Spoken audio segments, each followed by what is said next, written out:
February 1942, a humid morning over the Solomon Sea. High above, B-17 flying fortresses open their bomb bay doors at 20,000 feet. Below them, Japanese destroyers slice through the water like steel blades.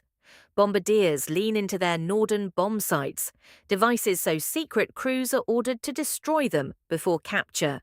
They're said to be precise enough to drop a pickle into a barrel from miles above. Calculations made, drift adjusted, release. Dozens of 500-pound bombs fall. The crews count 40 seconds of silence, 40 seconds of expectation. Then, nothing.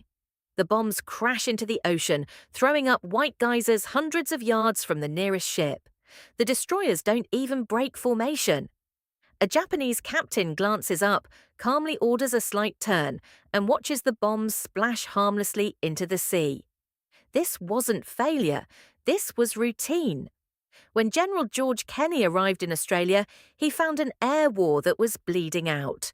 Kenney wasn't polished. He talked rough, moved fast, and looked more like a mechanic than a general. When he read the bombing reports, he threw them in the trash. Because the problem wasn't skill, it was physics. A bomb dropped from 20,000 feet takes nearly a minute to hit the water. In that time, a destroyer can move half a mile. The Japanese knew it. They didn't panic. They didn't scatter. They simply moved aside. Meanwhile, the Tokyo Express kept running, destroyers delivering troops and supplies untouched. Kenney understood one thing. If those ships weren't stopped, the Pacific would be lost. And the only way to stop them was to get lower. Much lower. His solution sounded insane. He stopped in front of a B-25 Mitchell, then looked at a 75mm cannon. A weapon designed for tanks, nearly 1,000 pounds, powerful enough to punch through bunkers. It had no place in an airplane. Kenney wanted it bolted into the nose. Rip off the glass, replace it with steel, mount the cannon, add a crewman to handload shells mid-flight. Engineers ran the numbers. Conclusion, it would tear the plane apart. The recoil would destroy the airframe. The shock would knock out the pilot. The aircraft would stall and fall into the ocean. A flying coffin. Kenney read the reports, then gave one order, build it anyway.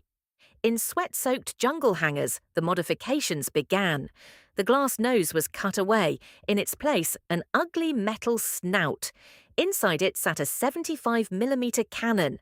A crewman stood beside the pilot, manually loading 15-pound shells at 200 miles per hour.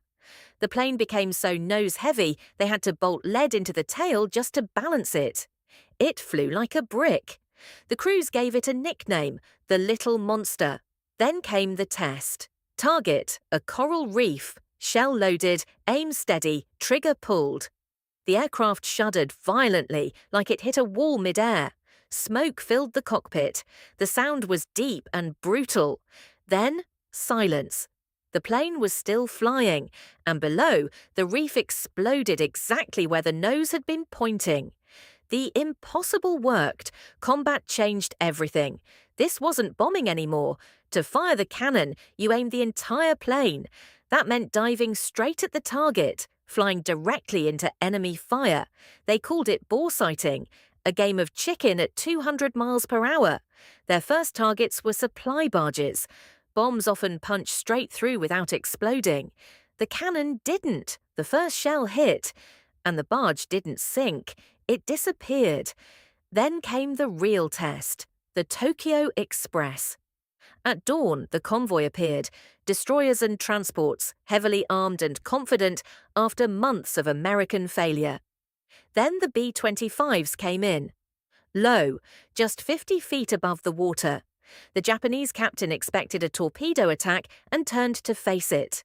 But the B-25 didn't pull up. It kept coming, straight at him. Tracer fire filled the sky. Inside the cockpit, the pilot held steady. At 1,200 yards, machine guns opened up, forcing gunners to duck. At 800, shell loaded. At 700, aim adjusted. trigger pulled. The recoil slammed through the aircraft. The shell crossed the distance in less than a second and punched through the destroyer's hull. Inside, it detonated. Steam lines ruptured, compartments erupted into chaos. On the bridge, they didn't understand what had hit them, not a torpedo, not a mine, an airplane. Firing artillery. The B-25 roared overhead. Reload, turn, second pass, second shot. This one struck near the stern. A fireball erupted. The ship slowed, dead in the water. Moments later, the rest of the squadron finished it. At the Battle of the Bismarck Sea, everything changed. American B-25s, using low-level attacks, skip bombing and cannon fire, destroyed an entire convoy. 8 transports, 4 destroyers, gone. The Tokyo Express never recovered. The 75mm cannon didn't last long. By 1944, rockets replaced it, but the idea lived on.